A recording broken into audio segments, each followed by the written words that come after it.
los imperios, los incas, los mayas y aztecas, cómo estaban conformados, cuál eran su ubicación, cómo se desarrollaban sus instituciones, la familia, la justicia, cómo estaban, cuál era la economía de cada uno de ellos. Los puntos que fuimos resaltando un poco la clase pasada, hoy vamos a profundizar y ver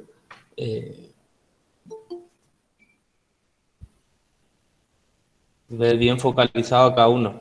Lo importante por ahí que quiero que ustedes vayan viendo cuando vayamos viendo esto de incas, mayas y aztecas, por ahí el documental que les envié es bastante explicativo, pero que vean por ahí las diferencias o similitudes entre los distintos imperios. Vamos a ver, por ejemplo, que en la cuestión religiosa tenían sus diferencias, en la cuestión de la institución, por ejemplo, del matrimonio, cómo se conservaba el matrimonio, cómo se conformaba el matrimonio, eran distintos.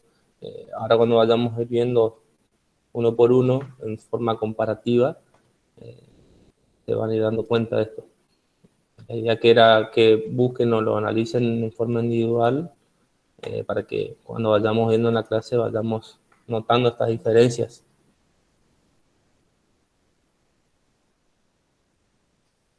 Bueno, no sé por qué no hay. Buenas tardes, Carlos. Esperamos 2-3 minutitos más y 35 y comenzamos.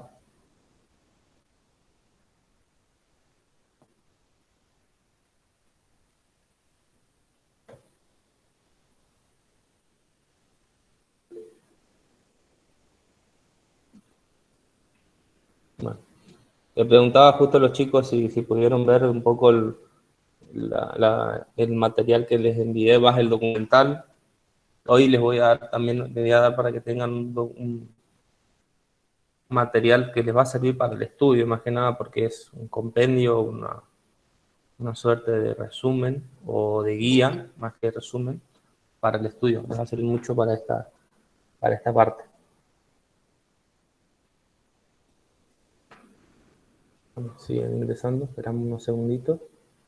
Y bueno, si quieren, teníamos anotado que a Ruth le tocaba a los mayas, ver o analizar. No es necesario que tampoco, si no pudieron ver lo demás, lo vemos igual. La idea es que ustedes me comenten qué pudieron ir viendo respecto de cada institución. Adolfo le tocaba a los aztecas y Bruno los incas. Bruno todavía no ingresó. Ah, sí está Bruno. Bueno, luego después Carlos nos iba a explicar, o iba a ver un poco el tema de los teólogos y juristas. Bueno, damos comienzo nomás entonces, ya estamos creo que y 35. Esperamos, ahí siguen entrando. Esperamos 5 minutos.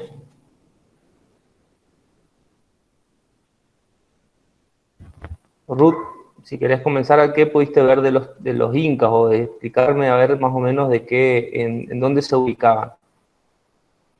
A mí me tocaban los mayas, si quiere Los crear mayas, perdón. Sí, también. no, hablame de los mayas. Hablame de los mayas. De los Bien, incas creo que le tocaba a Bruno, pero a si Bruno, quiera, sí. igual acá pueden. Genial. No hay Bueno, apuro. de los mayas estaban ubicadas, la civilización de ellos está ubicada en la en la parte mesoamericana, que era en México, la parte de Guatemala, Belice, dice que en la parte occidental de Honduras y El Salvador. También Exactamente. decía que el territorio de ellos abarcaba un poco más de 300.000 kilómetros cuadrados Sí, sí. y que su civilización empezó a los 750 años antes de Cristo. Sí, sí, sí. Más que nada la ubicación y ahora vamos a ir viendo después, por ejemplo, las culturas, cuáles eran las culturas previas, de qué edad, a qué época se fueron creando las distintas culturas. De los incas, Bruno, ¿pudiste ver? Sí, profe. Ajá, Más o ¿en qué menos un zona? resumen. La Eh, ubicación, más que nada, la ubicación, después vamos a ir sí, viendo los distintos. la ubicación dice que empezaba desde Ecuador hasta más o menos Mendoza y Chile, Sí. y que era aproximadamente casi 2 millones de kilómetros. Sí.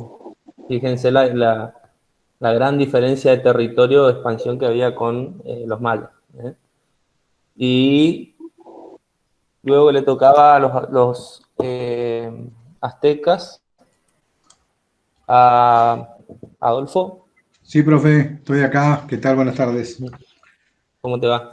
Muy bien, muy bien, muy bien. Ahí estoy compartiendo un mapita para que ustedes se ubiquen. No sé si se alcanza a ver. Sí, se ve, se ve. De la ubicación geográfica de estos tres imperios. Acá está demarcado con colores y la ubicación geográfica para que ustedes lo vean. Vamos a ver que los aztecas se ubicaban en la parte de la meseta de México. Permiso porque están solicitando permiso para entrar. A ver.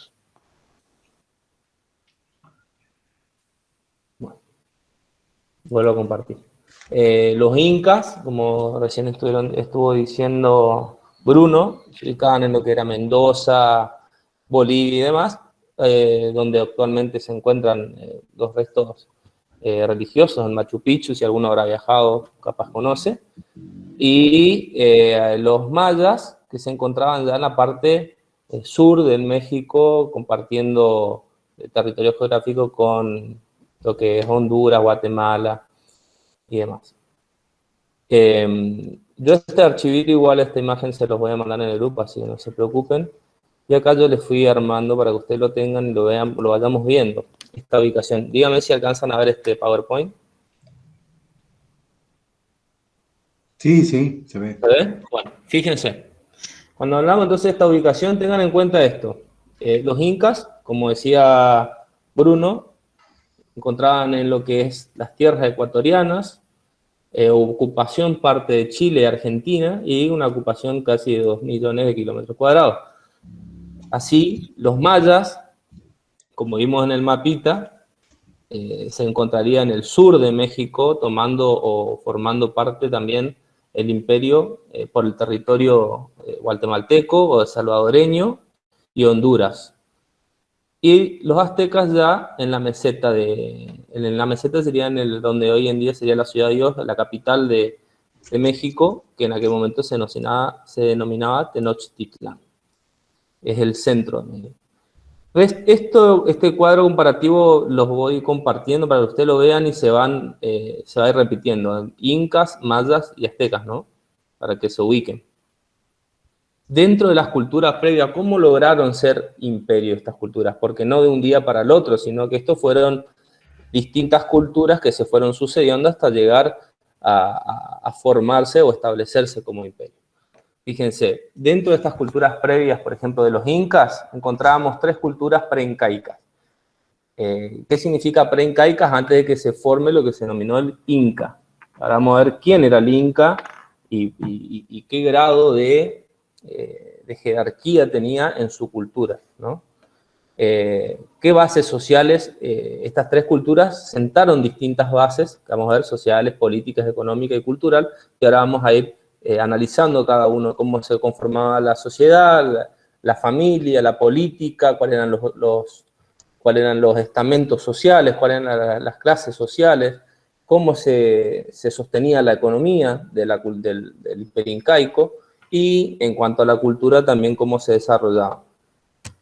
Estas culturas preincaicas, o sea, previo a ser lo que fue el gran imperio incaico, teníamos 3 culturas. La primera, que se denominó Mochica, fíjense, acá se van a hacer 3 porque van a estar divididas, ¿no? Van a estar separadas o van a estar sucedidas en el tiempo, una posterior a la otra, para luego conformarse el gran imperio incaico.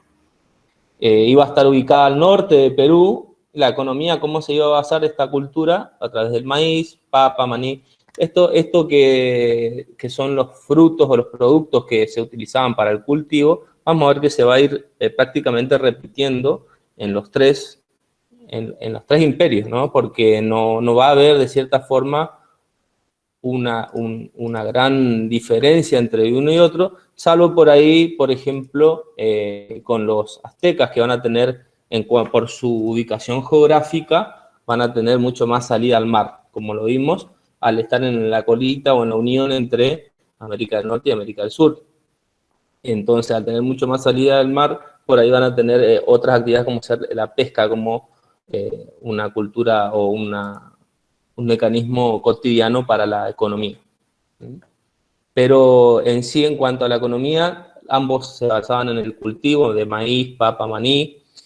La segunda cultura, que hemos visto primero la mochica, luego es la que se denominó chimu o yunga.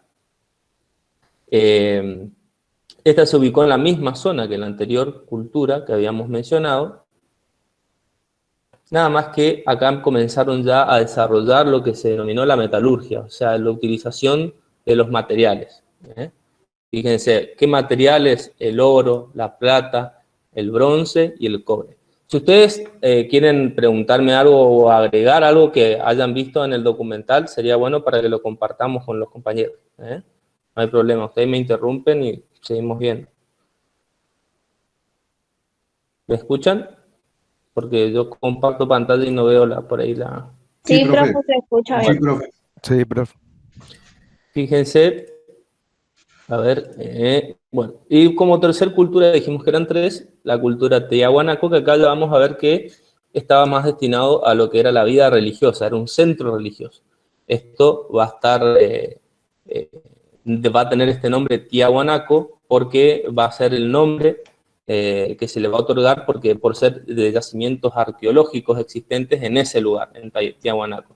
Era más que nada donde se iban a sepultar y guardar los restos de aquellos que gobernaban previamente y aquellos que eran considerados sacerdotes o que llevaban adelante la cuestión religiosa. Esto iba a estar ubicado, esta cultura de Tiahuanaco, fíjense, al sur del lago Titicaca, o sea, en La Paz, en Bolivia. Esto como tres culturas previas de los incas: Mochica, recuerden, Yunga o Chimu y Tiahuanaco. Luego, ya pasándonos al imperio maya, vamos a encontrar dos grandes divisiones entre culturas previas, antes de ser un imperio maya.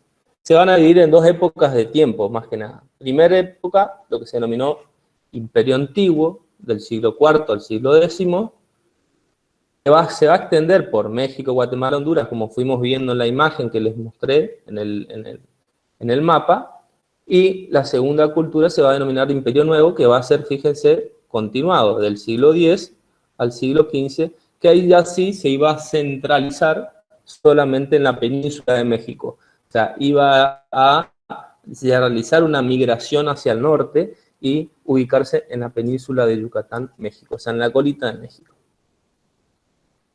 Ahora, pasándonos a lo que serían los aztecas, como dijimos al principio, van a estar ubicados en la meseta de México, en el centro, donde hoy en día se encuentra la capital, la Ciudad de Dios, y que se denominaba Tenochtitlán.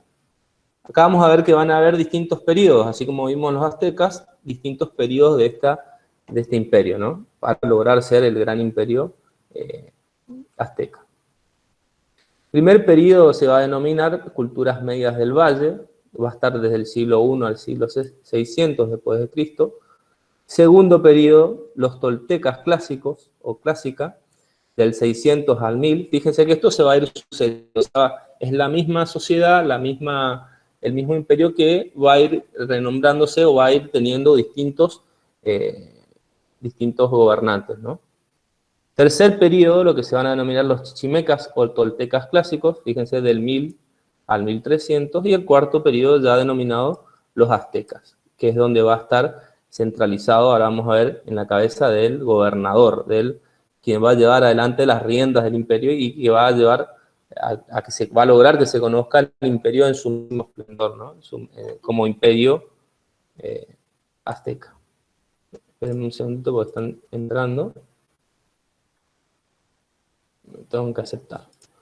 Bueno, vamos a ver ahora cómo van a estar conformados estos tres imperios. ¿Alguno pudo ver algo de eso? cómo estaba conformado, quién era el gobernante, cómo se elegía este gobernante. Con los mayas decía que en la parte de política, la Sí, organización social, por así decirlo, era que los jefes del ejército eran los que estaban en la cumbre de la pirámide, en la parte más alta, y que se sí. llevaba a cabo una elección y que Ujú, su periodo no era mayor a 3 años. Y ahí se ujú, volvía a elegir. Después seguían los ujú, comerciantes, los campesinos y los prisioneros de guerra que eran transformados en esclavos. ujú, ujú. Y de los incas o los aztecas, Sí, algún otro? sí, sí, profe, yo, de los Sí, aztecas. Sí, los aztecas, que le decían el imperio azteca, lo sí. que estuve leyendo que no correspondía en realidad a eso, porque eran una liga o una confederación, digamos, de los aztecas, ¿no? Porque se hallaban divididos en 20 grupos o clanes llamados calpulis. Calpulli, Sí, exactamente. calpulis, ¿no es Ahora cierto? vamos a ver qué eran las Calpulli, que eran, digamos, es una forma de gobierno descentralizado, o sea, no estaba en un solo lugar y no estaba el mando en una sola persona, sino estaba determinado o diseminado por estas 20 Calpullis, como mencionas, que eran los grupos o clanes. Exacto, exacto. Ellos tenían un jefe supremo de la confederación, que Sí, los españoles le dieron el nombre de gobernador, emperador, ¿no? emperador o Eh, gobernador, exactamente. sí, y los Quien era aztecas, el que llevaba adelante las negociaciones, quien llevaba y quien representaba a esta confederación, ¿no es cierto? Ahora claro, vamos a ver, sí, era elegido con carácter vitalicio, mediante el voto de un consejo que estaba formado por cada una de las ujú, 4 regiones, ¿no claro, es cierto? sí, sí, Eh, pero no tenía un poder absoluto. ¿Mm? Estaba acompañado por un viceemperador llamado Ciacuatí, que lo ujú, secundaba y lo reemplazaba, ¿no? ajá, ajá. Eh, Fíjense así, que acá de lo que estamos viendo ya de los aztecas y lo que por ahí me interesa que vean, analicen es la forma digamos, de acceder al poder o llegar en estos cargos que eran el máximo estándar, digamos, de liderazgo, de poder en estos imperios. Fíjense que estamos hablando de que ya existía una suerte de designación o elección por parte de un determinado sector de la población y que se iba a dar por el voto o por la elección, ¿no es cierto? No el voto como lo conocemos hoy en día, pero la elección de la persona. Por ahí vamos ahora cuando veamos los incas, vamos a ver que tenían otra forma, era más, si bien se, se descendía en cuanto al cargo, vamos a ver que quien era el inca luego era descendido por el hijo, o quien ocupaba ese cargo eran los hijos, no era un cargo que se elegía.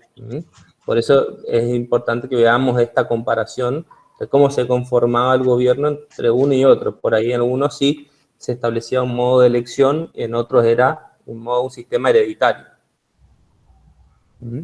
perfecto.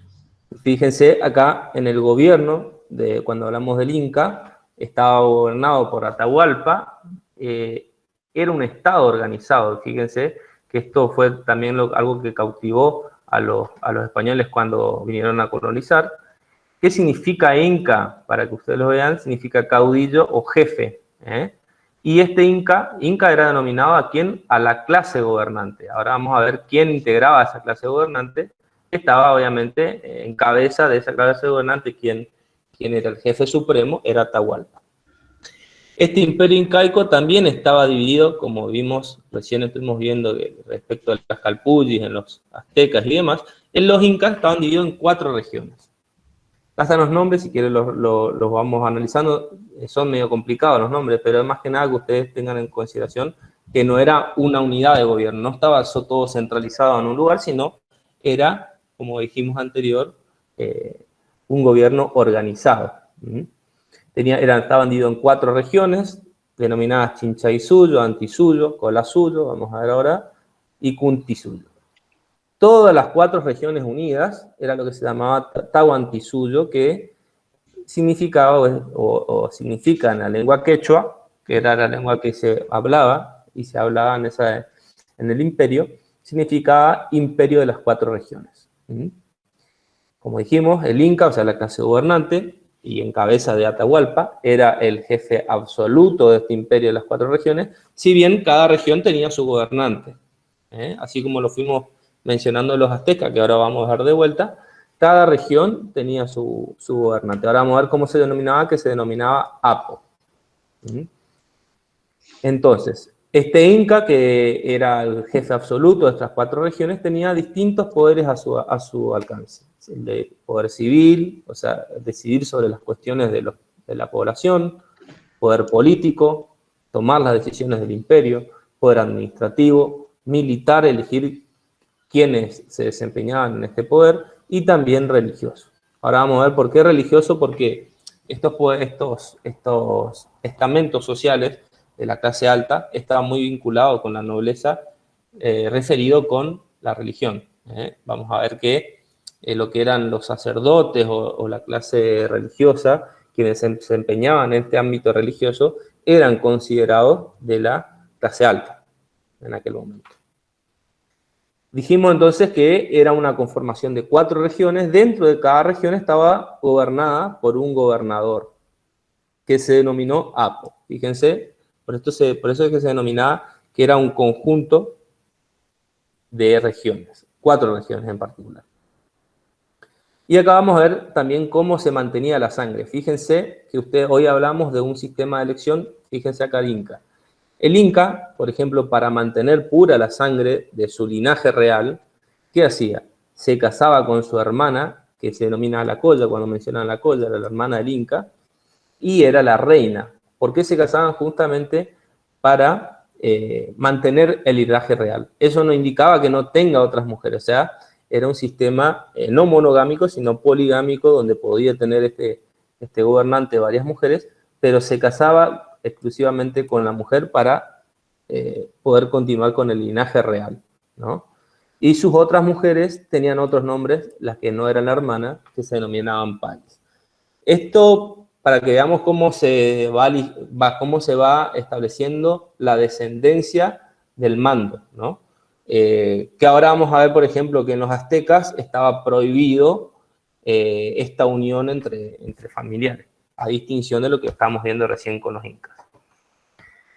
Bueno, ahora pasando al gobierno de los mayas, podemos decir que estaban agrupadas en ciudades independientes. Cada ciudad también tenía un gobernante, que era el denominado gran jefe, y cuyo título hereditario era por línea masculina. Fíjense que esto también se va a ver reflejado en los mayas. Profe. Perdón, parece que me están escribiendo. Sí. Disculpe, le pregunto. La imagen que estaba compartiendo, ¿está pasando esto que está diciendo? Porque a mí me quedó tildada, digamos. Sí, esto se está, a ver si lo alcanzas a ver de vuelta. Es un PowerPoint. Sí, a Igual mí se me quedó en la diapositiva 17. Nos está viendo desde hace un ratito. Se congeló la imagen. Por eso es lo que quería decir. A ver, lo comparto de vuelta. A ver.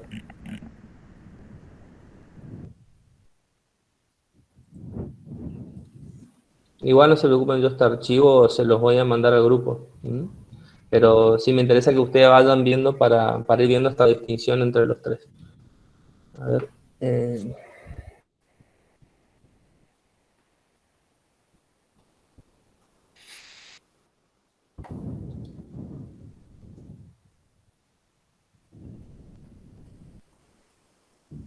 Ahí se alcanza a ver. A ver, un segundo. Diapositiva 18. Un segundito que no... Sí, ahora sí. Bueno, dijimos entonces que iba a estar gobernada por, ahí subo nuevamente, el gobierno, cómo iba a estar conformado el gobierno de los mayas, a través de distintas ciudades independientes, cada una con su gobernador, que era el denominado el gran jefe, y el título iba a ser hereditario por línea masculina. Este gran jefe, o gobernador de cada ciudad, iba a tener exclusivamente en su mano el poder militar.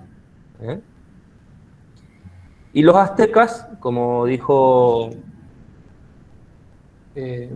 Adolfo, iban a formar una liga, una confederación de pueblos. Iba a estar conformada por 3 ciudades. Fíjense, Tenochtitlán era la capital, la meseta.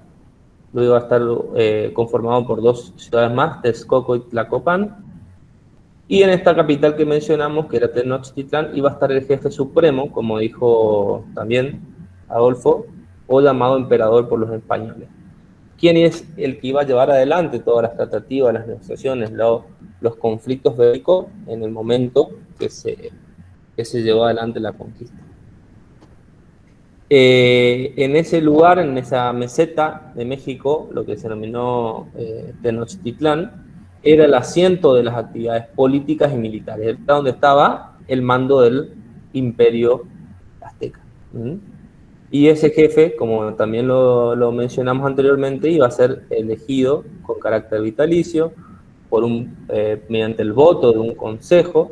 Iban a estar formados por los clanes. Los clanes eran estos grupos o 20 grupos o clanes que iban a conformar el imperio.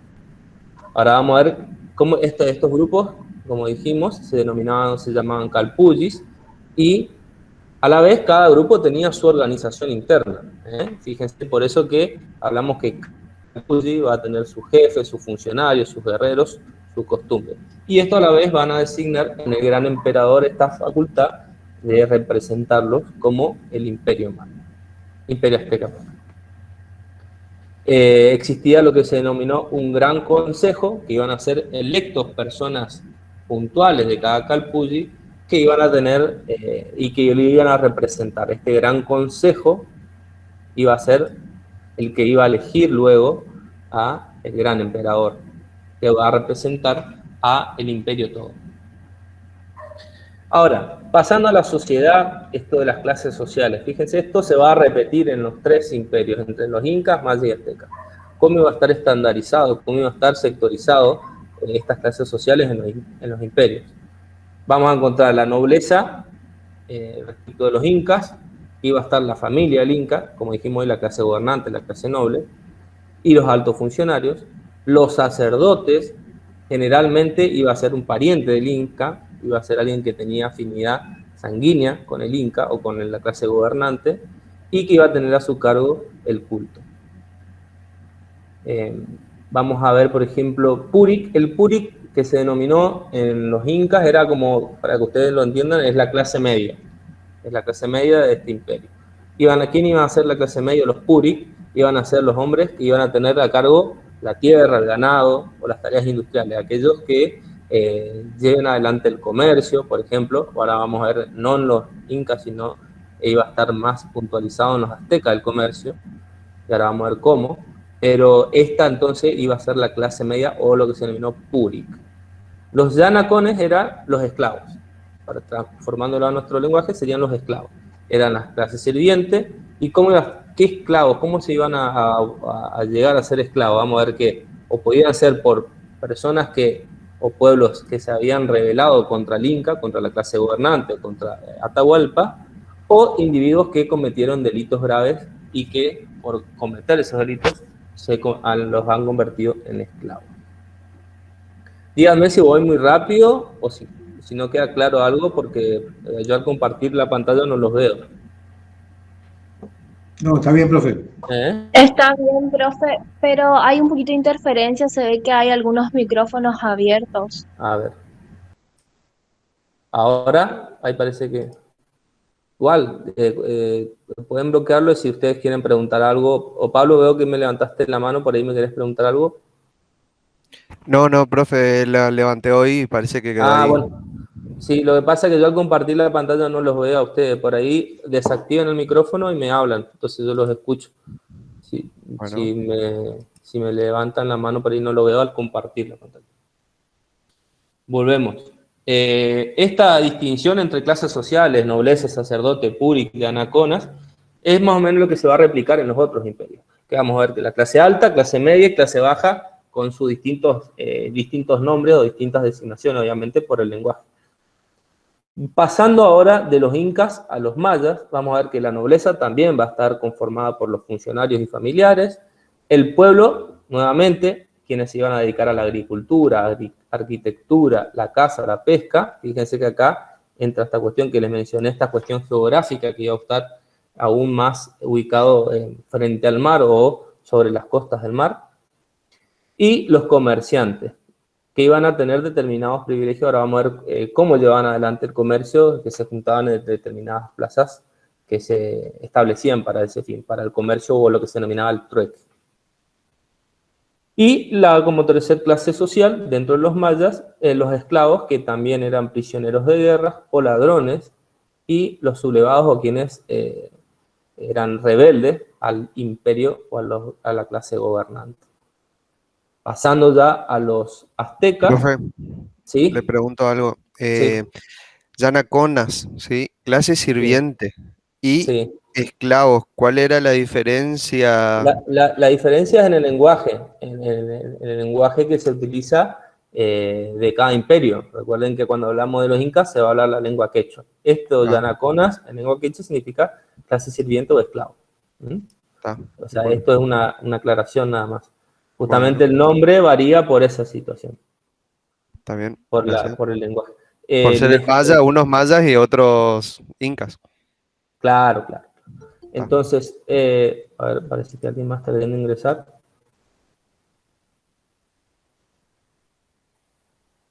Bueno. Al ver entonces de los mayas, dijimos que esta clase social de los esclavos va a estar conformado por los prisioneros, ladrones o sublevados. Fíjense que esto se va a estas condiciones para ser, digamos, la clase sirvientes o esclavos o yanaconas iban a ser exactamente igual en los incas y los mayas. Y ahora pasando a los aztecas, vamos a ver que la clase noble iba a estar también conformada por los funcionarios o los jefes de los clanes, recuerden las 20 calpullis que mencionamos hoy al principio, y los sacerdotes iban a estar integrando esta clase alta o clase noble. Como clase media se iba a encontrar el pueblo. Esto también se replica en los tres imperios: los agricultores, artesanos o carpinteros, aquellos que labraban la tierra. Y como clase baja o clase, digamos, inferior, se iba a encontrar a los esclavos, quienes eran los prisioneros de guerra, ladrones o deudores. Acá había una distinción.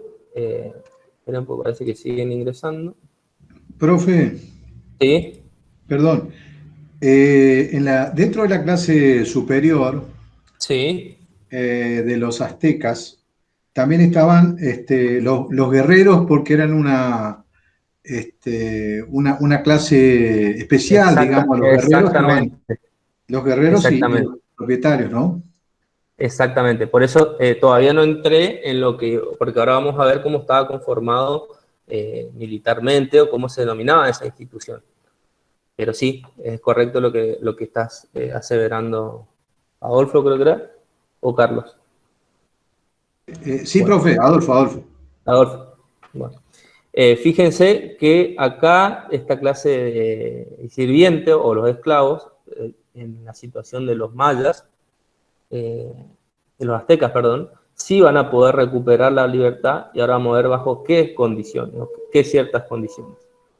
Una cuestión que, pasándolo, traspolándolo a los otros imperios, no se podía.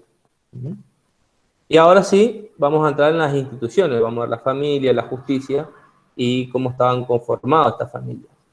Las instituciones familiares, cómo se organizaba la familia de los incas, lo que mencionamos que se va a llamar Ayllu. Esto era el grupo familiar, o grupo de familias emparentadas, porque al ser clanes no era una familia que solamente descendían de los padres, sino grupos, ya sean hermanos o parientes.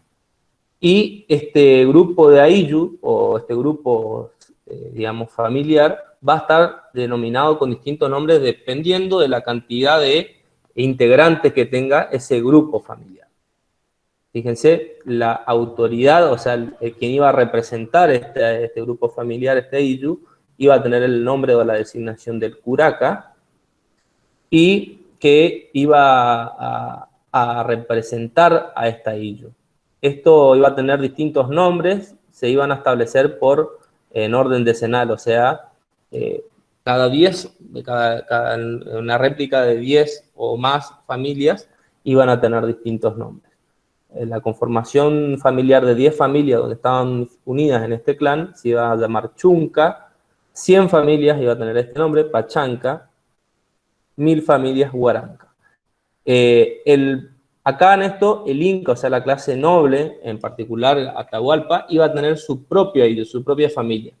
¿Por qué iba a estar separado de las otras familias, de estas ayllus que no eran del Inca?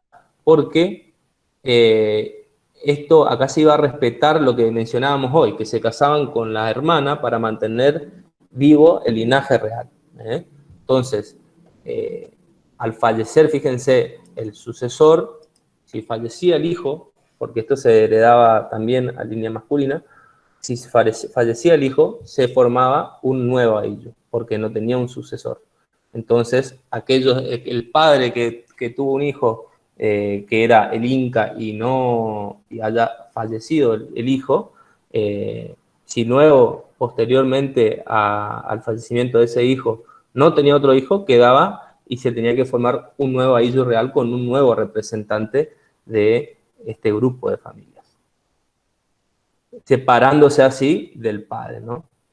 Y los ayllus de nobleza, de sangre, por eso estaban separados, como decíamos al principio, o tenían una situación por encima de las demás clases sociales, lo que era la clase noble, porque estaban exentos del pago de ciertos tributos y servicios personales, como sí lo tenían que hacer el resto de los habitantes. Fíjense que acá ahora también vamos a ver lo que se denominó la mita. La mita era una institución, para que ustedes lo puedan comprender, era como un servicio militar obligatorio que se tenía que realizar al imperio.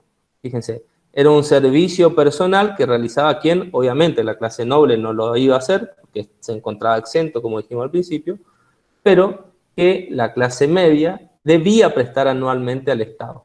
¿En qué forma? No solamente en defensa o en cuestiones bélicas para la conquista de territorio, sino, por ejemplo, en construcción, en transporte de mercaderías y demás, o trabajo en minas.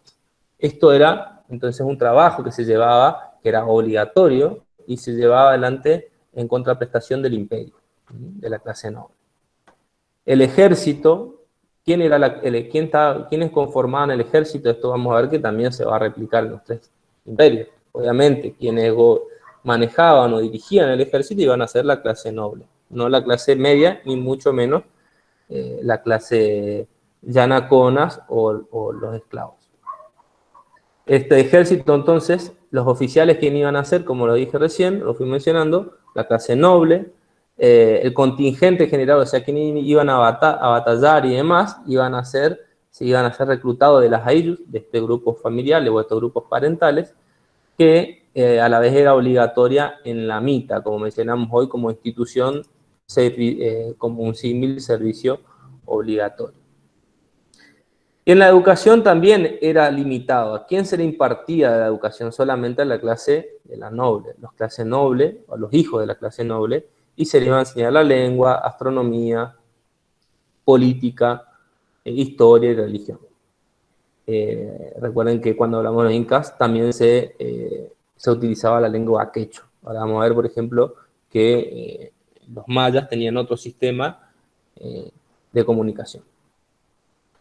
Ahora, pasándonos a los mayas, ¿cómo iba a estar conformada esta justicia?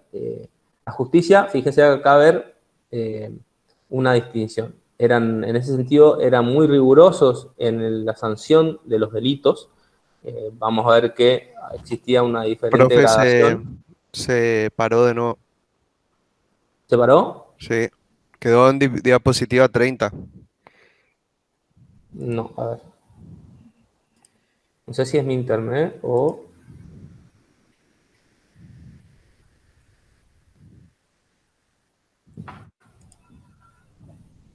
¿Ahora? ¿Se ve? Quedamos en la 26. Ahora sí. Bueno, fíjense, estamos acá respecto de cómo estaba conformado entonces, cómo era la institución de los mayas respecto a la justicia. Dijimos entonces en un principio que eran muy severos y castigaban muy severamente todos los delitos que se cometen. Por ejemplo, el hurto se iba a penar con la esclavitud, el homicidio y el adulterio con la muerte. Y fíjense esta distinción que vamos a ver con lo que fuimos viendo de la conformación familiar del Inca.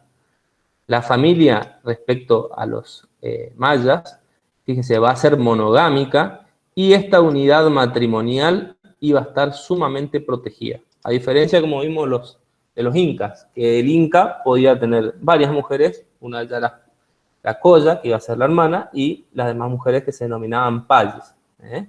Acá, entonces, respecto de los incas, de los mayas, perdón, va a estar sumamente protegida esta unión o esta unidad matrimonial.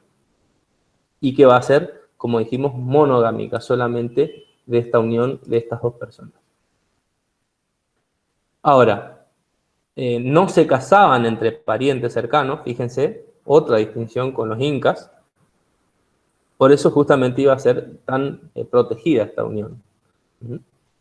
Y en cuanto a la educación, esto, cómo se va a desarrollar el lenguaje de los mayas, se va a desarrollar la escritura, pero en base jeroglífica de símbolos o figuras. Por ahí no sé si ustedes habrán visto, es muy conocido, el calendario maya también, fue una consecuencia de los grandes avances y conocimientos que tuvieron ellos de la astronomía y la forma de comunicarse a través de estos símbolos o figuras jeroglíficas. Ahora, pasando a los aztecas, vamos a ver cómo estaban conformadas las familias. Fíjense, dijimos los incas eran, de cierta forma, poligámicos, tenían varias mujeres los incas. Los mayas eran monogámicos y estaban sumamente protegidas, esta unión familiar monogámica. Y los aztecas, vamos a ver que van a tener un mix, dependiendo de qué clase social. Fíjense, las familias aztecas van a ser en un principio monogámicos, pero la clase noble va a ser o va a tener el sistema poligámico. O sea, va a poder tener varias mujeres. La justicia, también como dijimos anteriormente respecto de los mayas, van a ser castigados los delitos como el aborto, el adulterio y demás, infanticidio, matar a alguien que haya recién nacido, y van a ser castigados todos esos delitos con la pena de muerte. Fíjense que esto también va a ser riguroso en los mayas. También van a tener un marcado carácter militar, van a ser muy avanzados en lo que va a ser la materia militar. ¿Sí? Disculpe que lo interrumpa, no sé si es a mí o a alguien más, pero se tildó, ¿no? No sé si a alguien más le pasa. Sí, se tilda la pantalla. Se ve que es algo en su compu nomás, puede ser. Bueno, igual este archivo, no se preocupen, que esto yo se lo voy a compartir, pero no sé por qué. A ver si pongan una pena. O lo puede compartir, profe, ya en el WhatsApp y lo vamos mirando nosotros mientras lo escuchamos. Bueno, a ver. Como opción. Probamos una más, a ver.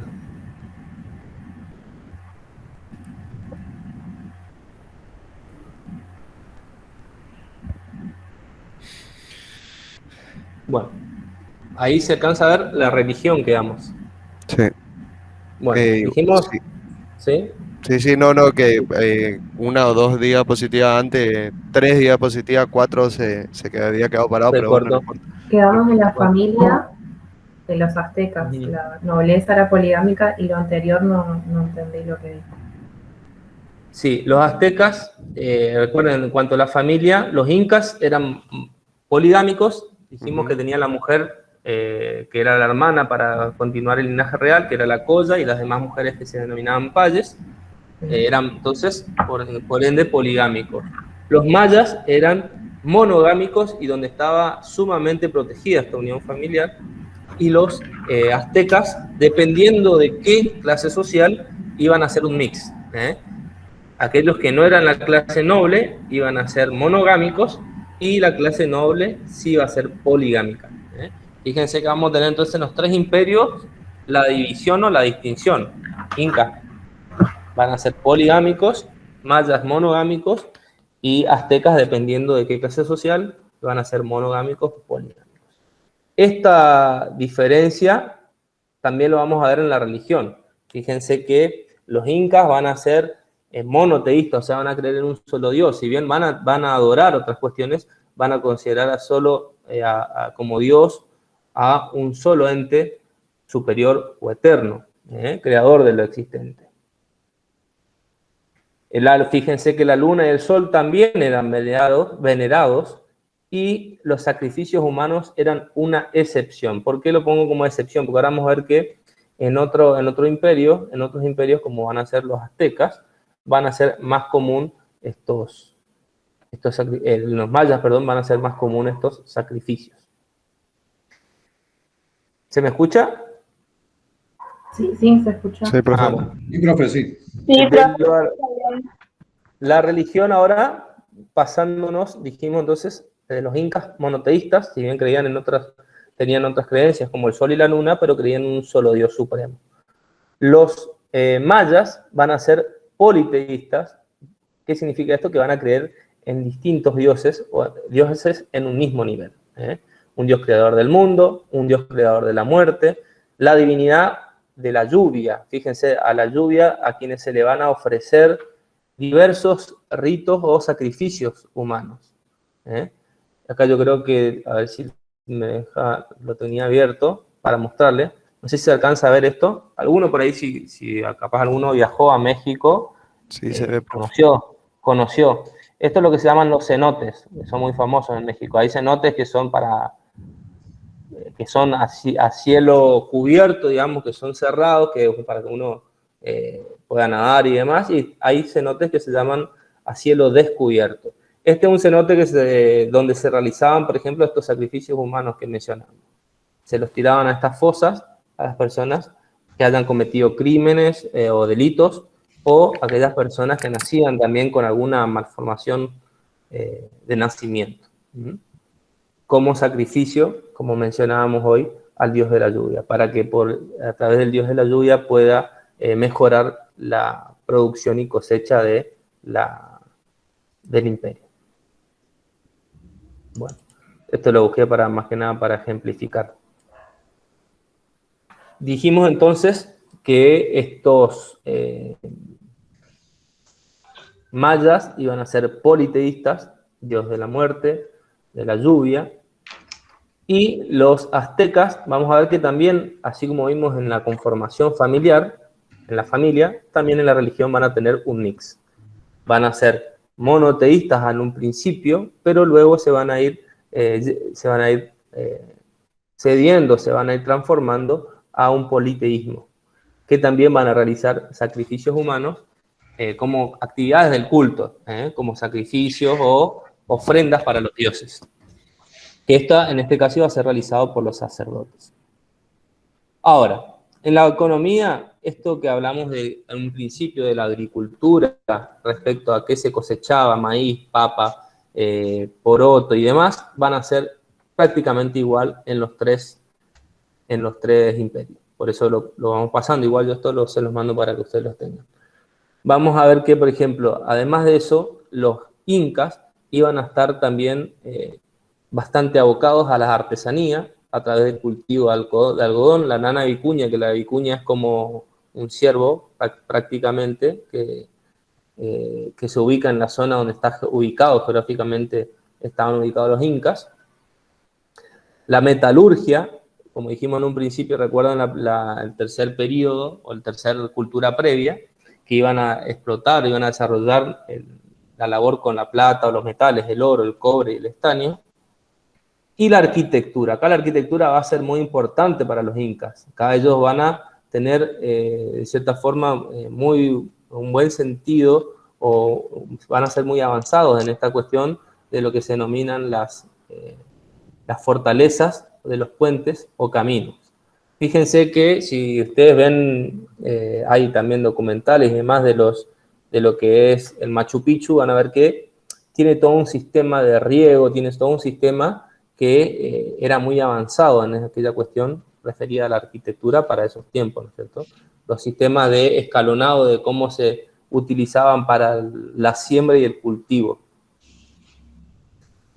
Bueno, y pasando de los incas a los mayas, bueno, la agricultura dijimos que en sí se realizaba lo mismo, nada más allá que era exclusivo de los mayas la pesca, por tener, digamos, en su límite de su territorio el mar. La arquitectura también van a ser grandes constructores de templos y palacios. Esto también se va a repetir en los aztecas. En los aztecas vamos a ver que la industria o la metalurgia también van a trabajar el oro, el cobre, van a confeccionar los tejidos, y acá donde vamos a ver que ellos una vez por semana realizaban lo que se llamaban las ferias o el método del trueque o el intercambio de productos. La arquitectura también eran muy avanzados en cuanto a la construcción de templos. Por ahí si alguno conoce o después quiere buscar, búsquenlo como Chichén Itzá. Ahí va a encontrar que están ubicados en la meseta de México, en la capital, y que va a ser un centro cultural religioso, donde estaban construidos muchísimos templos. Esa imagen que les mostré hoy en un principio del cenote abierto está dentro de ese gran complejo donde se ubicaban estos templos y se llevaban adelante estas prácticas religiosas, como sacrificios humanos y demás. Y fueron eminentemente urbanistas. Bueno, esto es más que nada respecto de los incas, mayas y aztecas. Algo más que no les haya quedado claro, que quiere que veamos de vuelta, si no pasamos al otro tema, que serían los teólogos y juristas.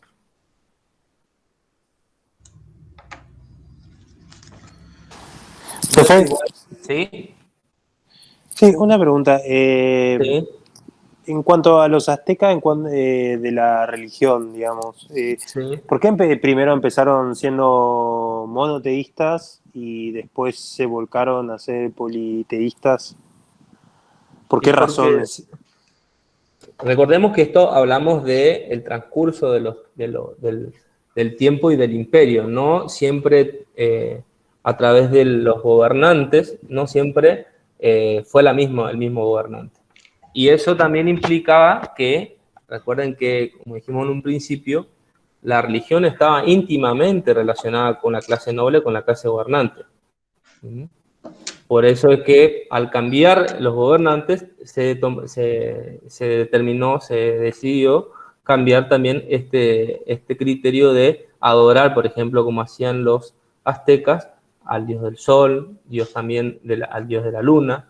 Si ustedes ven por ahí, no lo tengo aquí, pero por ahí les puedo conseguir una imagen del calendario maya, donde se ejemplifican luego de los periodos, porque recuerden que tuvimos en los aztecas 4 periodos que fueron procediendo uno al otro, y al ir avanzando la cultura, la sociedad y los gobernantes ir modificándose, también cambió el criterio de la concepción de esta religión. Pasar de considerar un solo Dios, creador del todo, a considerar a dioses distintos. Por un lado, el Dios de la vida, el Dios del sol, el Dios de la noche o de la lluvia. Y esto provocaba que, obviamente, un cambio cultural. Profe, y Sí. puede ser en el video que pasó, decía que también estaban con el cambio al politeísmo fue porque por un intento de querer recuperar lo que fue el imperio, por una decadencia, ¿podría ser o no? Sí, es que en realidad estos imperios no siempre fueron esplendorosos, tuvieron sus altibajos. Esto es como, para que ustedes lo comprendan, como los gobiernos. Hay gobiernos que son buenos, gobiernos que son malos. Bueno, dependiendo de quiénes gobernaban en determinados momentos, o había momentos que los imperios se encontraban en lo que se dice en decadencia, o cuando encontraban su mayor esplendor en caso de que o conquistaban mayores territorios o lograban vencer o establecer, digamos, resistencia a otros imperios, conquistar territorio de otros imperios, y eso también así, esta modificación que se fue fluctuando, se fue dando a través del tiempo, también se vio más que nada en los aztecas, en la religión, este cambio. Bueno, ¿alguna otra pregunta de esto de incas, mayas y aztecas? Si no, pasamos a los teólogos y juristas.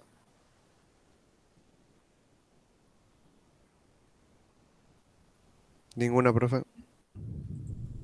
Bueno, a ver si...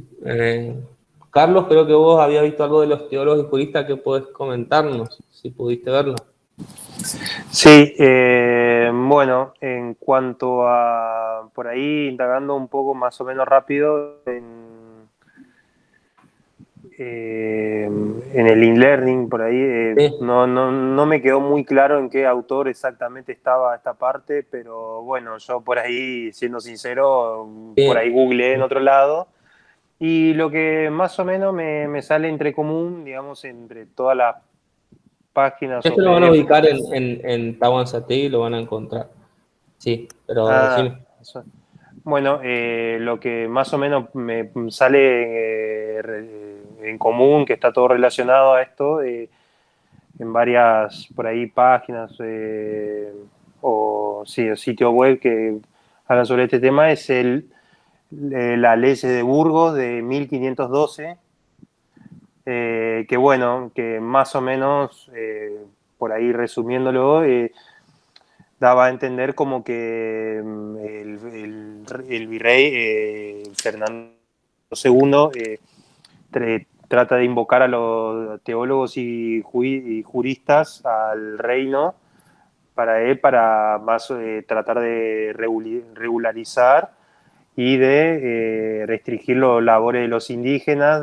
Bueno, también por ahí lo que se da a entender que tanto los teólogos como los juristas, no sé si la realidad es que tenían en diferentes, yo eso la verdad que no lo pude encontrar, digamos, leyendo rápido. Sí, pero lo que sí tenían muchos pensamientos en común, que ambos coincidían en que al indígena no se lo debía esclavizar tanto, que se lo tenía que restringir, justamente como dije antes, el trabajo, la labor de ellos, de no llevarlos a trabajos forzados, que al indígena se lo vea más como cualquier persona, digamos, de aquel momento, o por así decirlo, como un habitante común y corriente de esa época. No sé si está bien. Esto en realidad, sí, está bien lo que decís.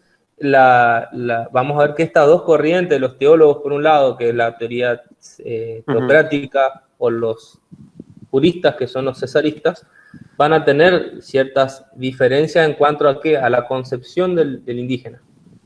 Lo que se le encomendó fue, más que nada, indagar si una vez llevado adelante esta conquista de las Indias, ¿cómo se los iban a considerar a los indígenas? Claro. ¿En qué carácter? Y ahí vamos a ver que van a haber distintos teólogos, distintos juristas. Esto por ahí que mencionaste vos, que tenían puntos en común, tenían también muchos puntos en disimilitudes, o sea, en diferencias. Vamos a ver que por ahí que los teólogos eran aquellos que aportaban a considerar, como decías, a una persona común y corriente, al indígena, o tener un ideario de que eran personas razonables. Y sí, disculpe pues, sí, que lo interrumpa, pero bueno, quizás yo no sé si me expresé bien en cuanto a decir personas normales, pero la idea de ello, tanto de los teólogos más que nada, era la idea de tomarlo como una persona común y corriente a los indígenas, que tengan los mismos derechos. Exactamente.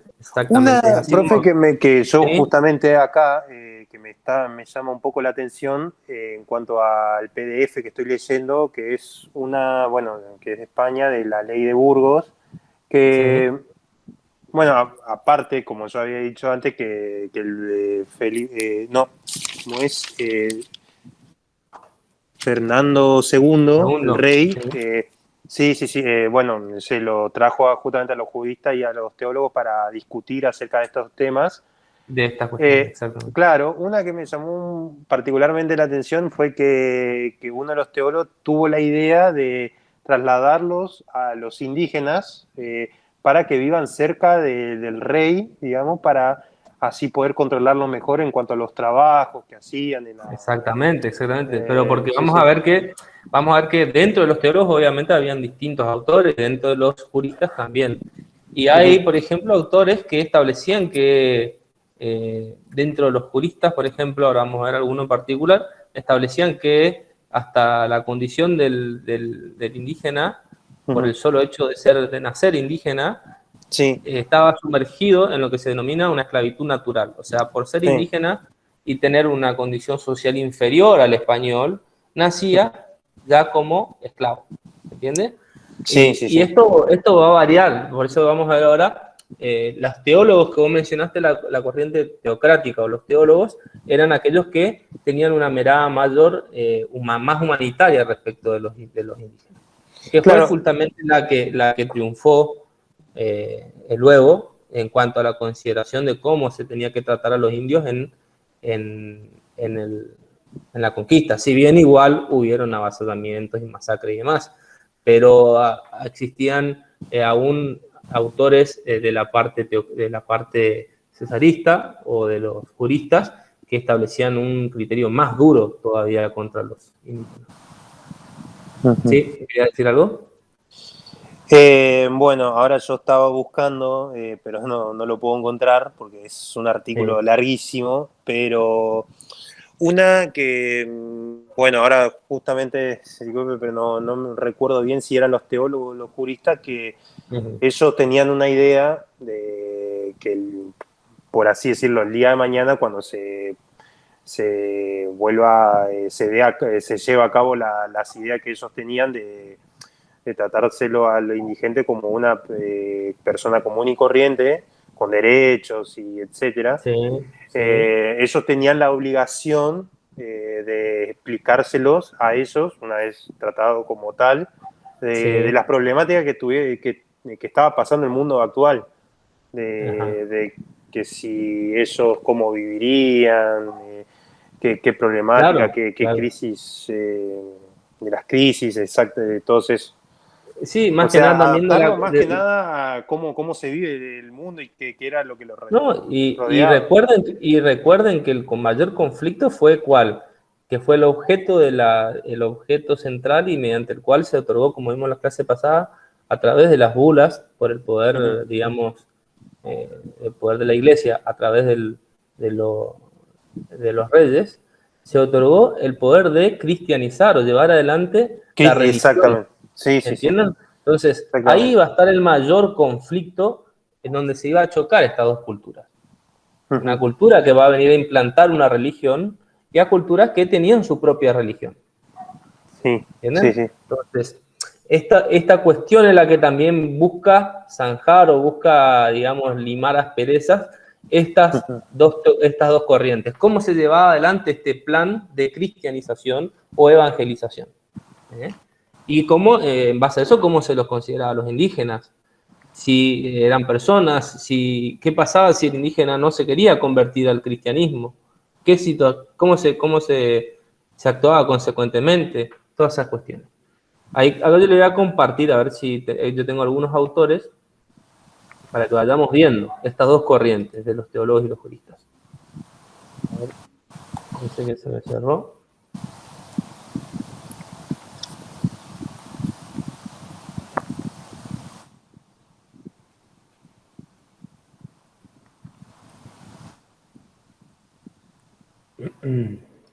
Fíjense, ¿se alcanza a ver ahí? Vamos a arrancar con los teólogos, o quienes consideraban al indígena como un ser humano perfectible. ¿Qué significa perfectible? Que se lo podía perfeccionar, que no era, de cierta forma, un ser inferior a los españoles. Vamos a encontrar dentro de los teólogos, por ejemplo, un autor fue Francisco de Vitoria. Él planteaba cómo convertir a los indios al cristianismo.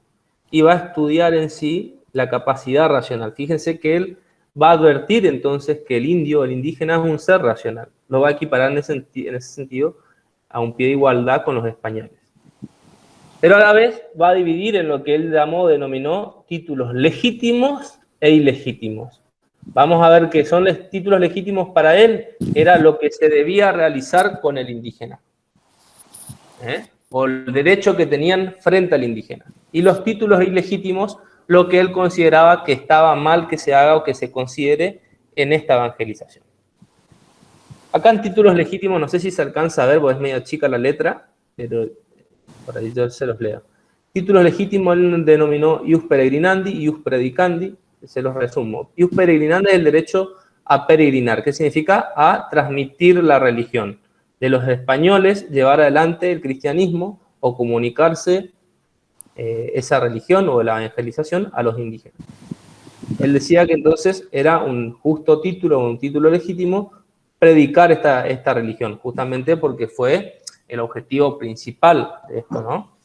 Y que él decía que si estos indígenas impedían que se llevara adelante la peregrinación o la enseñanza de la religión, era un justo título para llevar adelante la violencia o la guerra contra los indígenas. Fíjense que entonces va a haber un conflicto de cómo se va a abordar o cómo se va a llevar adelante esta evangelización. El ius predicandi era la facultad del Papa para delegar a la corona, como dijimos en un principio, que se llevó adelante esta conquista, de la predicación del evangelio, que se predique la religión. Imagínense, una vez llevada adelante la conquista a los imperios incas, mayas y aztecas, que tenían su religión, tenían su sistema religioso, ya sea monogámico, poligámico, y que se busca a través de esta conquista implantar o llevar adelante una evangelización o que se los convierta a los indígenas al cristianismo.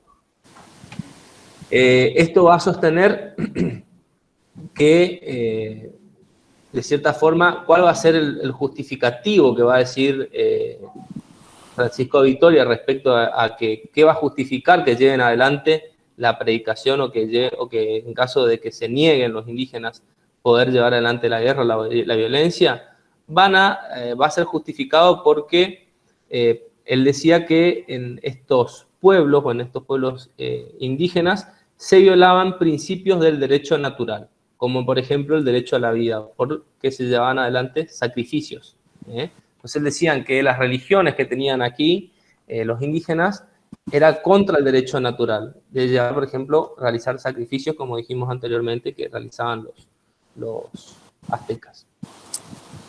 También él decía o establecía como justo título que había una necesidad de amparar a los convertidos, porque si bien podría ser que no todos se conviertan, pero justamente aquellos que eran convertidos debían ser protegidos, obviamente, por la corona española. Y decían también Francisco Vitoria que era dudoso, no se conocía ciencia cierta, si los indios eran capaces de gobernarse por sí mismos. Fíjense que, si bien establecía que eran seres racionales, que tenían raciocinio, no estaban seguros, justamente porque fue el objeto de llevar adelante la conquista, de que sean la clase más apta para gobernar. Obviamente, cuando se instauró luego de la conquista aquí los distintos sistemas políticos y demás, quienes van a ocupar esos cargos van a ser los españoles que habían emigrado de España, ¿no? Como ser la clase gobernante. Y a la vez en títulos ilegítimos, o que él iba a considerar que estaba mal, de cierta forma mal considerado en esta conquista. Va a negar que el emperador sea dueño del mundo, o sea, lo que él va a decir es que en realidad esto fue delegado por la iglesia, ¿no? Que es ilegítimo fundar que la propiedad, se le da la propiedad al emperador por el solo descubrimiento del mismo. Es ilegítima la conquista, como título de conquista, la resistencia de los indios a admitir la fe. O sea, lo que va a establecer es que si el indígena que no quiere convertirse, que se lo permita seguir sosteniendo su religión. Siempre y cuando no obstruya, lo que dijimos hoy acá, el ius predicandi, el derecho a predicar. Ahora, si obstruye el derecho a predicar, eso sí va a dar una justa causa de violencia o guerra.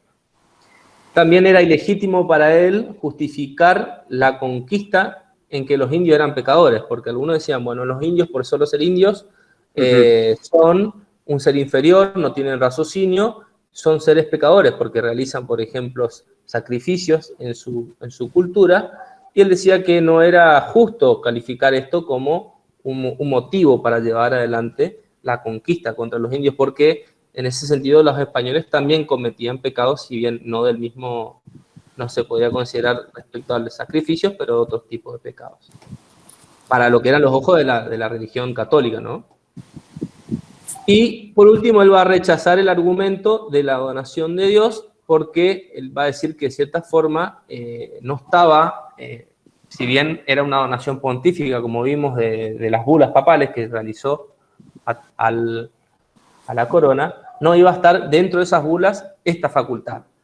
Las bulas solamente iban a establecer qué lugares se iban a conquistar y qué le iba a corresponder a la corona. No establecía de qué modo. Justamente eso es lo que vienen a tratar de esclarecer estos teólogos y juristas, cada uno estableciendo su postura, su mirada, su forma de ver respecto de la consideración de los indígenas. Luego tenemos otro teólogo, que es Domingo de Soto. Él va a sostener, fíjense esto, la servidumbre natural.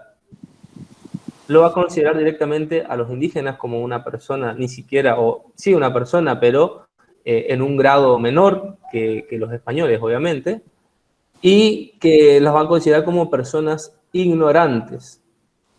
Si bien estas personas que son ignorantes, o las consideran un grado inferior a los españoles, esto no va a dar lugar para que se prive o se le quite a estas personas la libertad ni de sus bienes. O sea, que él dice, por más que los indígenas sean un ser inferior a los españoles, esto no da lugar, no da derecho a que se le quiten de sus propiedades, de sus libertades, por ejemplo, la libertad religiosa, de obligarlos a convertírselo, ni de sus bienes. Justamente lo que advierte es que para él esta evangelización tiene que servir para que estos incapaces, así lo denominaban a los indígenas, se les pueda enseñar costumbres y obviamente la religión católica. Y Francisco Suárez, como otro teólogo, también sostuvo que los indios no podían ser obligados a cambiar de religión. Él decía que la iglesia en sí no tenía jurisdicción, negando que se pueda aplicar la esclavitud natural. Este concepto de esclavitud natural es de qué postura adoptar si el indígena no se quiere convertir a la religión. Fíjense, estos teólogos, si bien no todos, sino más que nada Francisco Vitoria, quien era el que más revalorizaba a los indígenas, pero la mayoría de los teólogos luchaban a favor del indio, si bien lo consideraban un ser inferior, pero lo consideraban como un ser perfectible, o sea que se podía mejorar. Ahora vamos a ver la postura de los juristas, que aquí vamos a ver que van a ser mucho más duras. Por ejemplo, Juan López Palazos Rubio, que es otro jurista, él va a decir o va a destacar dos situaciones. Él va a decir que si los indios se resisten a conocer la doctrina, o sea, la religión, si se resisten a convertirse, antes de conocer la doctrina, o sea, antes que se les muestre, se les enseñe la religión, no pierden sus derechos. Ahora bien, si ellos, una vez que se les predicó la palabra, se les enseñó la religión, y luego de ello desconocen los derechos de la corona, los principios de la fe, ahí sí van a perder sus derechos y van a ser sometidos a servidumbre. O sea, ¿qué va a decir en este caso Juan López Palazos Rubio? Que si una vez que se les enseñó, se llevó adelante la predicación del evangelio y ellos no se convierten, los pueden convertir o van a ser sometidos a servidumbre o esclavitud. Otro autor, otro teólogo, otro jurista, perdón, que es Gregorio López, va a establecer, por ejemplo, 3 causas de licitud de la guerra contra los indígenas. Él va a decir 3 condiciones que van a dar lugar a que sea válido llevar adelante una guerra o llevar adelante un conflicto bélico contra los indígenas. Por alguna de estas 3 causas. Injuria causada por los indios contra los predicadores o comerciantes. Esto lo vimos cuando al principio dijimos en Francisco de Vitoria que se obstruía el derecho a predicar. Cuando se obstruya a quienes enseñan la religión, daba lugar entonces a conflicto de guerra contra los indígenas. Cuando los caciques, o sea, aquellos que eran, digamos, referentes de los indígenas, de cada conjunto o de cada clan, impedía a los súbditos la conversión al cristianismo, o sea, cuando se impedía a los integrantes de un determinado clan que se conviertan, también daba lugar a la guerra contra ellos, y cuando se realizaban sacrificios humanos. Fíjense entonces que acá él va a dar va a indicar tres condiciones o algunas tres causas donde va a dar lugar a la guerra contra los indígenas. Y van a haber tres principios que, para que se dé lugar a la guerra, tienen que haber también tres cuestiones puntuales. Primero, que la guerra tiene que ser declarada por una autoridad competente, que tenga una justa causa, o sea, que esté enmarcada dentro de uno de los tres causas que dijimos anteriormente, y que se realice de un recto modo. ¿Qué significa recto modo? Que si bien, como decíamos, por ejemplo, que era el cacique que no permitía a los súbditos convertirse, bueno, solamente que la guerra se ha dirigido que se lo lleva a servidumbre al cacique, no a todo el clan, ¿cierto? Él no va a justificar la esclavitud del vencido en guerra, porque va a sostener que esta predicación de la religión debe tener un carácter pacífico. Por eso acá vamos a esto de la guerra, si bien sostiene cuáles son las causas de llevar adelante una guerra, va a ser lo más conservador posible.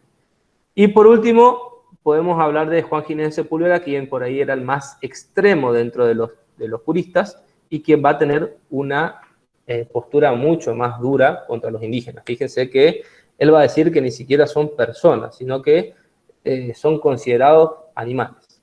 Por así decirlo, no son personas racionales. Fíjense, él va a introducir el tema de la superioridad cultural y racial. Va a decir que entre los indios y los españoles, hay tantas diferencias como entre las fieras y la gente. Lo va a considerar animales.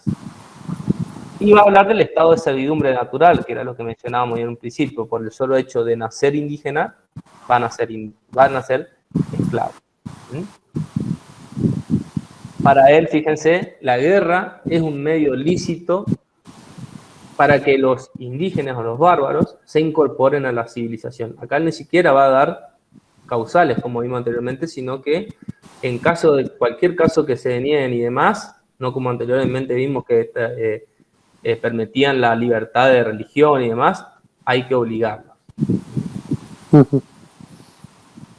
Fíjense, estas posturas que fuimos viendo de teólogos juristas, por ahí fuimos viendo de más benévolos, de más complacientes con los indígenas, aquellos que los teólogos que lo consideraban un ser perfectible, que se podía mejorar, algunos que decían que si no se querían convertir había que respetar ese derecho de elección o el derecho de elegir la religión, a una postura más acérrima contra los indígenas, como por ejemplo Juan Ginés de Sepúlveda, que establecía que ni siquiera eran personas, sino que eran se consideraban animales, exactamente, consideraban este criterio de la esclavitud natural, por solo hecho de nacer. Profe, y entonces casi resumiendo, o sea, solamente los que sentían, no sé si la palabra, pero por ahí un poco de empatía y que veían con otros ojos y más allá. Eran los teólogos. Exactamente, y los juristas eran prácticamente como los españoles, como la clase alta, la clase noble. Exactamente. Es que justamente fue la doctrina de las dos corrientes que triunfó o que fue receptada, entre comillas, para la colonización o para la conquista, fue la corriente de la teocrática o de los teólogos. Si bien igual se llevaron adelante atrocidades frente a los indígenas. Esto es un lineamiento que se tomó de ahí, obviamente que hubieron cuestiones que se fueron llevando también de otra forma, ¿no? Profe, ¿y cuál de estas teorías fue la predominante? La de Sepúlveda, ¿no? La de Juan Francisco de Vitoria. No, Sepúlveda es la más extrema. No fue la más Yo había escuchado, creo, hablar de él, no fue la más predominante. No. Juan Ginés de Sepúlveda fue la que fuimos hablando recién, sí. La que menciona que considera a los indígenas como animales. De estas dos, de las corrientes en realidad que podemos dividir en teocrática y cesarista o teólogos y juristas, la corriente que predominó fue la de los teólogos. Ahí encontramos, como vimos recién, Francisco de Victoria. Sí, dentro de los teólogos, ¿cuál fue la que más? O no, es que en realidad era un mismo lineamiento entre todos. Ah, está. Porque por eso está dividido en dos, justamente en teólogos y juristas, porque si bien con distintos matices, pero si ustedes ven y analizan en profundidad, una corriente la considera de cierta forma una persona, si bien por ahí no tenían las mismas aptitudes que los españoles por el avance del desarrollo, digamos, que tenían la sociedad española, pero eran personas, y los cesaristas por ahí que justificaban meramente cómo se llevaba adelante la guerra, o este modo de obligar al indígena ni siquiera considerarlo persona. Gracias. Yo, profe, me uní hoy, ¿sí? Esta es mi primera clase, bueno, quería perfecto, avisarme. Perfecto. No hay problema. Igual las clases yo las voy subiendo en el grupo, por ahí si quieres ver la clase pasada. Sí, creo que mandaron ahí mis compañeros y ya me voy a ir actualizando bien. Bueno, sí. Y de la unidad, ahora pasaríamos a la unidad 2.1. ¿Sí? Acá con respecto a lo de Francisco Victoria, estoy leyendo y dice que niega que el Papa puede ser Dominus Orbi. ¿Qué significa eso? Claro, Dominus Orbi es que el Papa sea el dueño del mundo. Él niega, por eso cuando pasamos fíjense ahora yo les voy a mandar el archivo, pasamos el archivo, había dos grandes divisiones que hizo Francisco Victoria respecto a los títulos legítimos e ilegítimos. Dentro de los legítimos era lo que él consideraba cuando se vulneraba el derecho a predicar, el derecho a ius peregrinandi, ius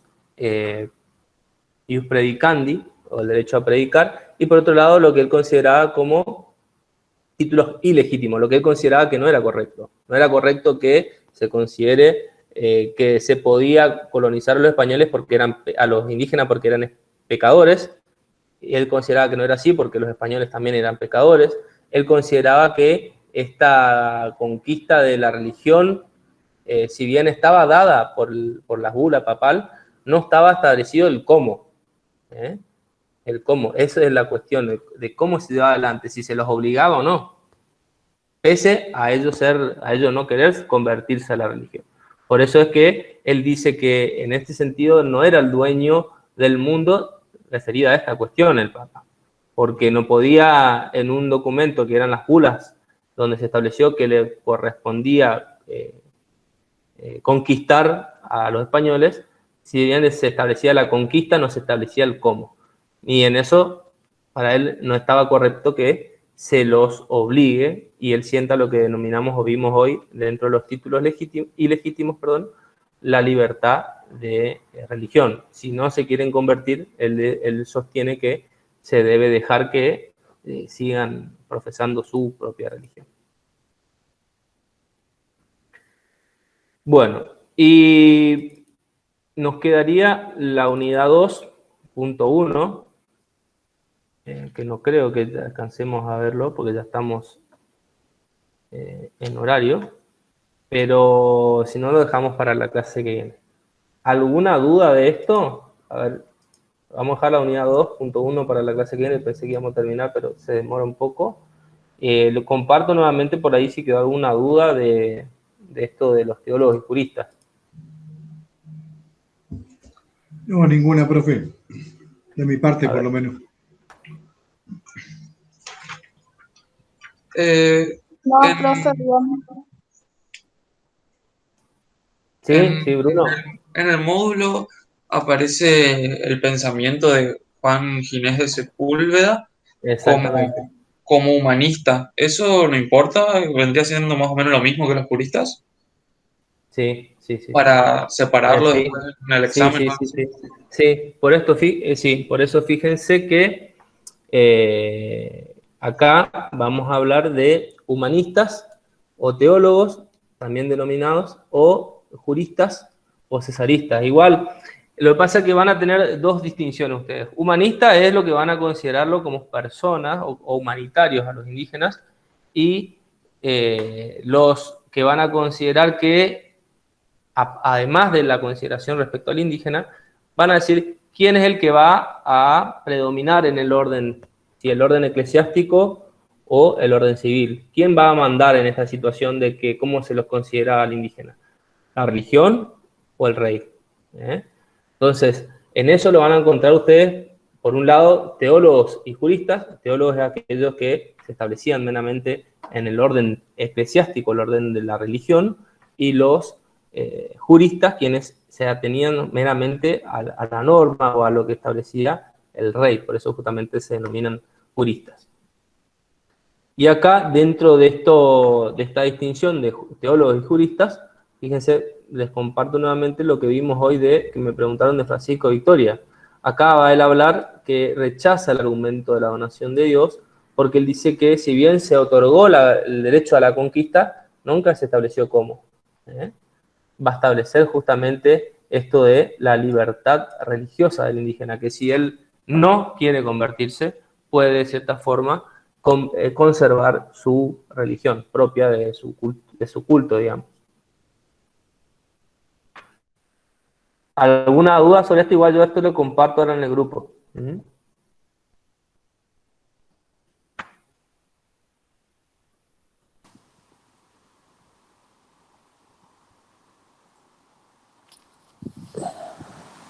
Vamos a dejar la unidad 2.1 para la clase que viene nomás, porque no nos va a dar el tiempo.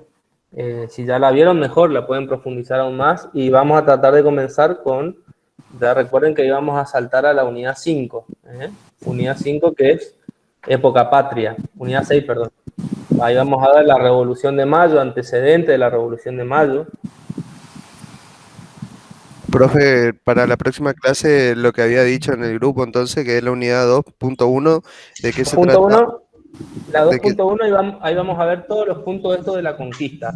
¿Cuáles fueron los fines de la conquista? ¿Cómo se llevó adelante la conquista? ¿Y de se llama qué? empresa nacional. Disculpe que lo moleste. A ver, un segundito, voy a buscar acá Esto lo van a encontrar, si ustedes lo quieren ver, en Tahuantinsuyo. Va a estar profundizado. ¿Puede ser, mandaron un manual de historia de las instituciones? Sí, ese es el manual. No. Ese es el manual, yo lo envié justamente para los incas, mayas y aztecas, de donde está más desarrollado. Por ahí esta cuestión de la unidad 2.1, yo les recomiendo que lo busquen, en Tahuantinsuyo está profundizado eso. También les mandé el link en Tahuantinsuyo. Y eso también mandé en el grupo, el libro. Tahuantinsuyo y López Rosas. Creo que yo no lo tengo, o lo habrá mandado antes de que yo entré ahora, por eso. Bueno, ahora lo envío de vuelta a los tres bibliografías. Profe. Sí. Tengo un nombre, disculpe que lo moleste, uno es Historia Constitucional Argentina, López Rosas. Después hay otro López Rosas lo va a hacer. Sí. Ese es el módulo, y el otro es el El Tahuantinsuyo. otro es, acá está, Tahuantinsuyo. Ese es Manual de Historia de las Instituciones Argentinas. Dice Tau. De ahí. De ahí lo hay que leerlo entonces para la próxima clase. Sí. Esta es unidad 2.1, la unidad 2.1. Sí, después lo que es la unidad 5, que es la unidad 6, perdón, que es la Revolución de Mayo, que también vamos a tratar de ver más en la clase que viene. Ahí lo van a encontrar más explicado en López Rosas. Profe, ¿sí? Disculpe. Francisco Suárez, estoy mirando en el módulo.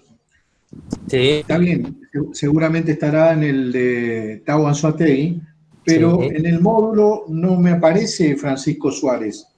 O sea, lo que decía hoy, creo que fue Bruno, decía que aparece como humanista Juan Ginés de Sepúlveda. Pero Francisco Suárez no aparece en el módulo. No, en esto está, por eso le dije, esto está más profundizado en Tahuantinsuyo, que justamente la bibliografía que el profesor de cátedra, ya habrán visto las videoclases, capaz vieron, sugiere para esta parte del programa que lo lean de Tahuanzategui, porque está Sí, mejor, sí. más ahondado y más explicado que el módulo. Por ahí el módulo es una guía, pero en algunas cuestiones, pocas cuestiones, yo les recomiendo que lean en el módulo. Si bien los incas, maya y azteca, después del resto van a encontrar material, pero siempre hay que recurrir a la bibliografía básica, que es López Rosas y Tahuanzategui. Para esta primera parte, unidad 1 entera, unidad 2.1, es meramente Tahuanzategui. Salvo Sí, los incas, maya y azteca, que está mejor en el módulo. sí, exacto, profe. ¿Sí? Igualmente es una guía muy buena la del módulo, ¿no? Es muy buena la guía, la del módulo, porque igual ustedes van a encontrar que en algunas unidades el módulo los va a remitir directamente a Tahuanzategui, de página tanto a tanto. Entonces le va a guiar dónde lo van a encontrar esos temas profundizados. Perfecto, profe. Gracias. Bueno, si no hay ninguna duda, quedamos así para la clase que viene. Traten de mirar ahí la unidad, yo les paso el material que estuve compartiendo, y traten de mirar un poco la unidad 2.1, esto de los fines de la conquista, cómo se llevó adelante, lo van a encontrar ahí en Tahuanzategui. Y la unidad 6, si vamos a alcanzar a ver un poco la unidad 6, la van a encontrar ya en López Rosas, mejor explicado en López Rosas o más desarrollado, que ya es referido a los antecedentes de la revolución. La unidad 5, dijo profe hoy. Sí, perdón, me confundí, es la unidad 6. La unidad 6. Consulta, profe, lo último Sí. que terminamos. El parcial es el 18 de mayo, ¿no? A ver, permíteme, lo tenía anotado acá.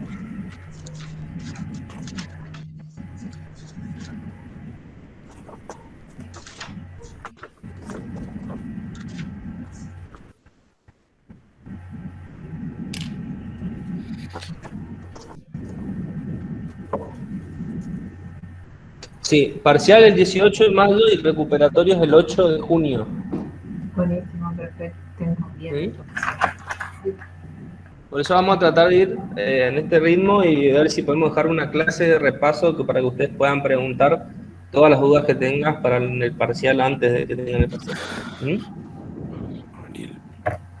Bueno, si no hay ninguna duda de lo que vimos... Profe, ¿sí? Una pregunta. Hoy, Sí. al principio de la clase, usted había comentado acerca de un documental que había dejado para que nosotros veamos. ¿En qué parte? Sí, era de los incas, maya y azteca, es un documental justamente de esas civilizaciones. Yo lo subí en un link de YouTube. No está en el e-learning acá, ¿no? No, en el grupo de WhatsApp. Está. Perfecto. En el grupo de WhatsApp está. Lo mismo que el material de ahora que fuimos viendo, yo le voy subiendo todo en el WhatsApp, me parece más rápido. WhatsApp, entonces, perfecto. Está. Perfecto. Cualquier cosa, si alguno no tiene o quiere que se lo mande al mail, me manda el correo y se lo envío ahí. Bueno, sí. Bueno, profe, gracias. Bueno, nos vemos la semana que viene. Gracias, profe. Hasta la próxima. Nos vemos la semana que viene, profe. Fin de semana. Chau. Igualmente. Chao.